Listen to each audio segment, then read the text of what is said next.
Interface Video presents Fairfield Today. Brought to you by Fairfield Federal Savings and Loan, Fairfield Medical Center, Fairhope Hospice and Palliative Care, the Fairfield County Board of Developmental Disabilities, the Frankie Smith Funeral Home, and Ohio University Lancaster.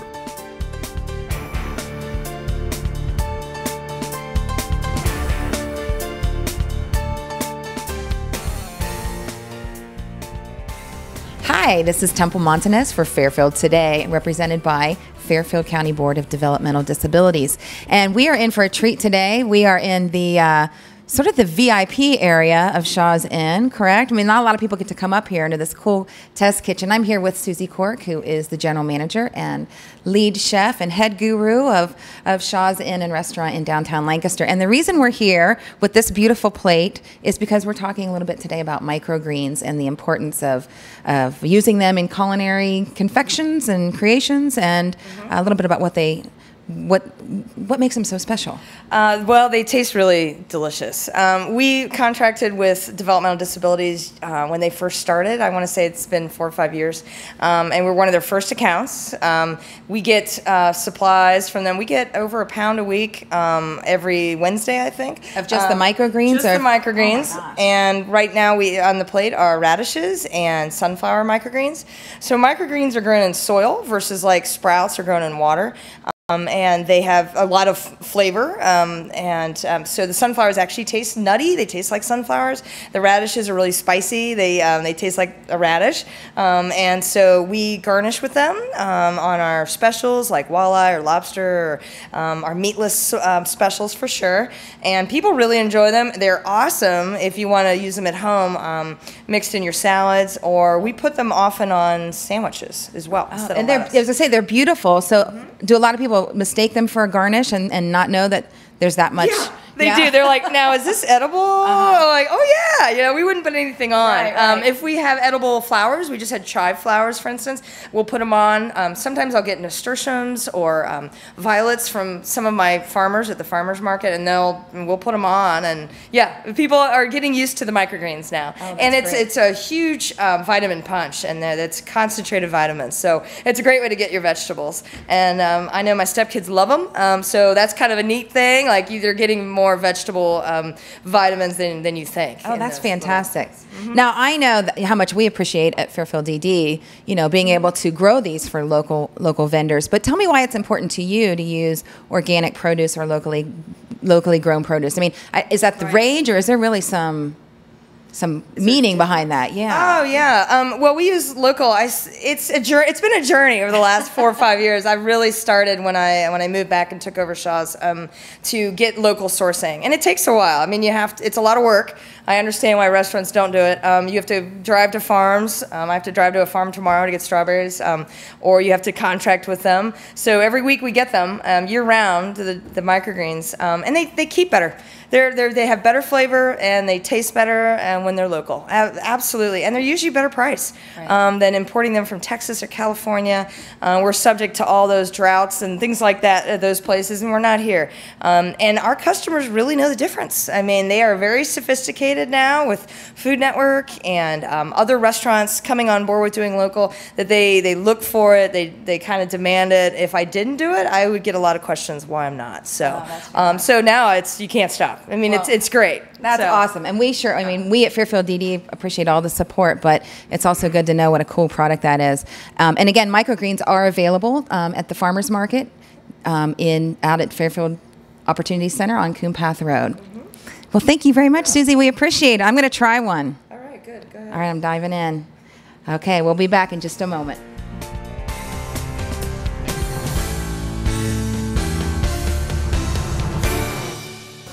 And welcome back to Fairfield Today with Fairfield County Board of Developmental Disabilities. I am downtown with JM at Table 1. I think JM's probably become a very familiar face around town, and he's become even more familiar with Fairfield DD because he is now officially a vendor with us for the Green Machine at the Opportunity Center. So how's the experience been so far, JM? I mean, it's been mind-blowing. It's been resource that, to be honest with you, that hasn't begin to come to fruition yet. We're looking at making noise in this town. We want to make sure the revenue dollars stay in the community, and I think that with the Green Machine and what they're producing and whatnot, it's a win-win situation. Oh, great. Now, you told me a really interesting story about the first time you went out to see the Green Machine. Kind of blew your mind a little bit. Am I right? Oh my God, yeah. I came at the end of the growing season, and I was floored at what they produce in the limited space and the vast space of what they have. That being said, when I said, what do you do with this produce? What do you do with these herbs? He says, well, we just have a farmer's market once a week. I said, could I possibly purchase this? And they said, yeah, absolutely. That being said, end of growing season, the pickings weren't as extravagant. Sure. But since that time, we've come full circle right now, where we're in the process right now of developing our relationship for this up-and-coming growing season. And we're talking about anything from when the asparagus come into fruition, to the tomatoes, to the chilies, the green peppers, etc., the muskmelons. I'm taking it. I want some of it. In fact, we even have it on our menus that it says we support locally produced products when available. Well, I know how much Fairfield DD appreciates that, but tell me why local produce? Is there a difference? Is there a difference on the palate that we can taste? In truth, you know what you're getting. It's pure. There's no chemicals involved. Also, from a revenue standpoint, we keep the dollars in our community. Why do I want to put my dollars all the way out to California or to Mexico, Central South America, when I have the product right here in my backyard? So those revenue dollars that I expend, I'd rather stay here, rather keep them here in Fairfield County. I agree. And you know what? And I think that's become more and more of a theme, thankfully, in Lancaster, as we see the downtown to continue to grow and blossom because of businesses like yours. And I think our community has less and less reason to leave, for anything anymore. So it's wonderful to see that you can get quality produce here, quality meals here, entertainment, and so on and so forth. And it's to people like you, JM. So we thank you for that. No, thank you. Thank you very much. It's a win-win situation for me, okay? The community has supported me, and if I can give something back to the community in regards to purchasing cases of tomatoes or cases of asparagus or whatever the product may be, and utilize it in my menus and in my segment, and then in turn, in the end, give it to my consumer, that's a win-win. Oh, great. Well, with that, I thank you very much, and we are going to take a look out at the OC at the Green Machine coming up next.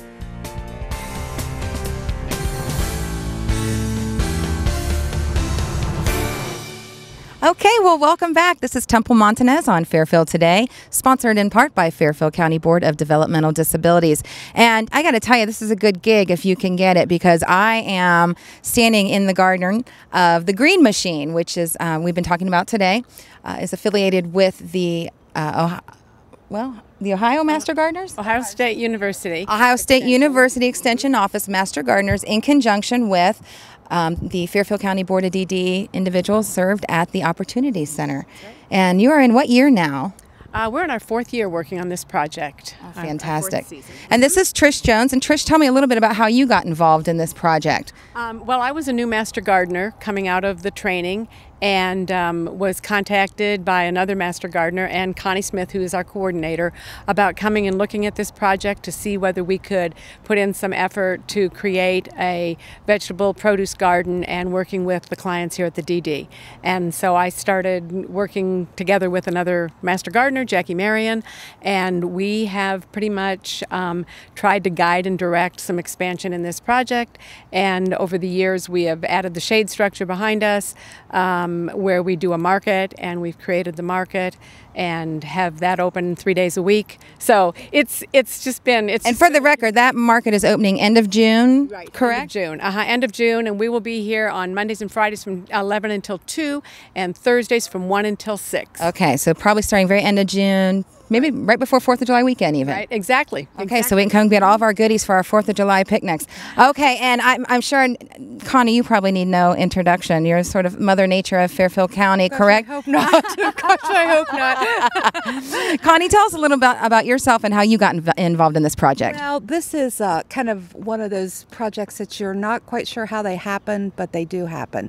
We have worked on occasion with other folks from Fairfield DD, Brian Myers at the Tranquility Garden at the hospital. And we're always looking for projects for Master Gardeners. Master Gardeners go through about 50 hours of training to become a Master Gardener. They give back 50 hours of community service.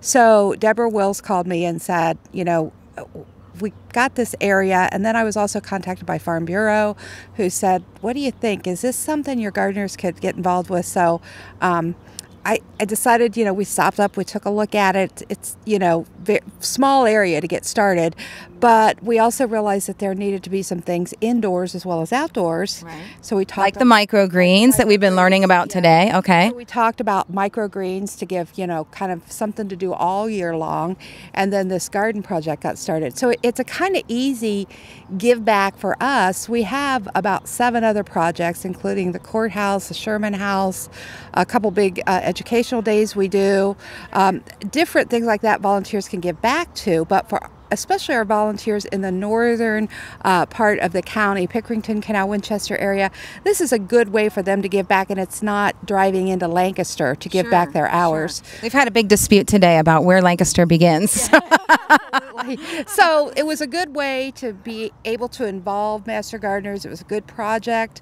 You know, we tell Master Gardeners we always want you to make a difference in the community in which you live through horticulture education. Mm-hmm. And so that's why this project is important, because I think they do make a difference. Yeah. And I think they do give back.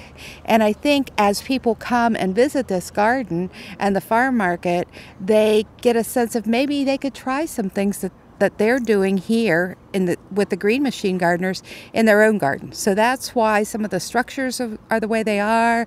That's why there's some whimsy in this garden. There's a lot of whimsy. Yeah. I love whimsy. Yeah. Very good. A lot of stuff here that maybe you didn't think about, but you could make that happen in your own garden. And in addition, it gets our Master Gardeners their volunteer hours back, because, you know, with our group at Ohio State, our Ohio State Master Gardener group, definitely does look at that volunteer give back. You know, since we've been here, we've given back about 3,800 hours here. Wow, that's fantastic. And at the Point of Light Volunteer Systems values that at about $22 an That's hour. Amazing. Well, I know that our individuals have certainly benefited from it, as is the community. And if you have not had any of the produce that's being produced out here, then my goodness, you need to get out here by the end of June, because it's fantastic.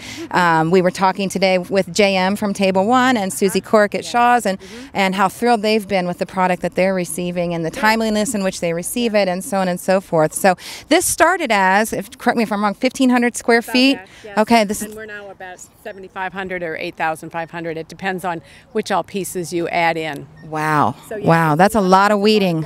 And 2 years ago, we made a decision to add a perennial segment to the garden itself, so that we're growing raspberries, strawberries, asparagus, and those are perennial crops. And of course, as they grow, well, they might be perennial crops out here. At my house, they're annuals.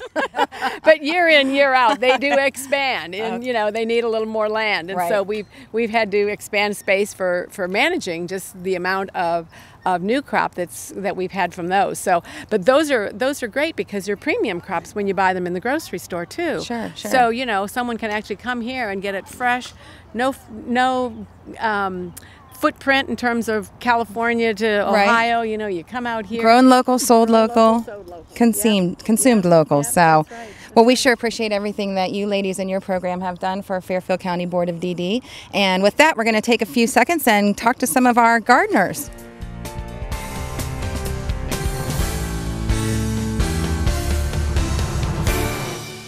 Okay, well, I am with the people that make it all happen out here at the Green Machine. And just for the record, we are located on Coon Path Road outside the Opportunity Center. So if you turn left on, what's this road right here? Well, we're right across the street from Dogwood Crossing, right behind the Harley dealer. So you can't miss us. If you get to the Harley dealer, it's right behind us or right across from Dogwood Crossing on 33 and Coon Path. All right. So we've got that. And we're the Green Machine. We're the Green Machine. Green Machine. All right. This is Deb Wills. She's a life coach here for Fairfield County Board of Developmental Disabilities, and she's got one of the coolest life coaching jobs, I think, because she gets to work with these great people here. And now this is Colt. Colt, do you enjoy working in the garden? Yes. Yeah. What's your favorite part about working in the garden? Cashier. Cashier. You know what? That's a man after my own heart. Now, I understand you've already been out here toiling in the hot sun today. What are some of the things that you learned today from the Master Gardeners? Tilling and beating the dirt up. Oh, yeah? And why is that important? Because so we can plant. Makes the soil softer or something? Okay. What are you growing in there? Basil, safflower. Basil? Oh my gosh, basil's my favorite. I use it all year round. Do you know what you use basil for? Eat for spaghetti. Spaghetti! You're right. My kids won't eat my spaghetti unless there's any basil in it. Would you say this is one of the cooler jobs you could have? Yes. Yeah, I think so too. Do you like it when the Master Gardeners come along and help you and teach you? Yes. Do you work a lot? Tell us some of the names of the Master Gardeners that help you. Hank, Trish, Deborah, Crystal. Well, they've made quite an impression. Yes. That's fantastic. And who do we have here? Who's your other friend here? Scott. All right, how are you? Nice to see you, Scott. All right, Scott's busy. He's got his bucket here today. What are you working on today, Scott? Do machine. Okay, what does that involve? What does that mean? Work hard. Work hard? Make money. Oh, it's all about the green. That's why you guys are called the Green Machine, right? Yes. Okay, and what's your name? Josh. Hi, Charles, and what are you working on today? What do you like to do? Turn around so they can see you. Tell the camera what you like I to like to take tomato home. This gone. Uh-huh. We're gonna sell it. We're gonna fill it up. It'll get white again. do. Yes. And what do you like working out here? What do you do that's really hard like work? like pulling weed and water the plant. Do you run Pulling a weeds and tiller? watering the plants. I need that done at my house, And he too. runs a tiller. What? So he can run a tiller and does quite well. If you give Josh a task and show him how to do it, he does it just like you show him. So he's a good worker. If anybody's out there wanting a good worker, Josh and Colt and Scotty are the men for you. Like All We right. have a It's lot good to in this know. group that love It's good to know. And love each other, apparently, too. That's great. Thank you. Thank you. So I understand that things will be ready to be harvested and sold by the end of June. Is that correct? Absolutely, and we've already sold quite a bit of our asparagus this year. We've replanted, it's now gone to seed. We've sold radishes. We've also sold rhubarb. We've had quite a bit of herbs that we've sold. And this is all maintained by the men and women that I serve here at Fairfield County Board of Developmental Disabilities. It's a good gig if you can get it, right? Lovely. It is Oh, wonderful. fantastic. Fantastic. So again, by the end of June, you will be able to come out and get any of your produce and plus more herbs and things of that nature out here at the Opportunity Center. I just want to innovate and just let you know that there's no way we could do this on our own without all the Master Gardeners from Connie Smith's group, Jackie, Marion, and Trish Jones, and Ann and Jim, and I could go on. Jane, there are just so many. Jane's my favorite worker. Jane's his favorite worker. Okay. So there's just Well, so and the many. good news is we spoke with them, and I think the feeling is mutual. So we need the whole community to come out and support us out here off of Coon Path Road at the Opportunity Center on Mondays and Fridays from 1 to From 11 until 2. 11 to 2. Thank you, And Cole. then 11 to from- 2, and Thursdays 1 to 6. Yes. Okay. For any information, you can also contact fairfielddd.com. And it's a great place to watch hummingbirds and butterflies. We have lots of families that just come and visit out here when we're not here and when we are here. So come out and enjoy. We'd love to have it. Go Green Machine! Interface Video presents Fairfield Today. Brought to you by Fairfield Federal Savings and Loan, Fairfield Medical Center, Fairhope Hospice and Palliative Care, the Fairfield County Board of Developmental Disabilities, the Frankie Smith Funeral Home, and Ohio University Lancaster.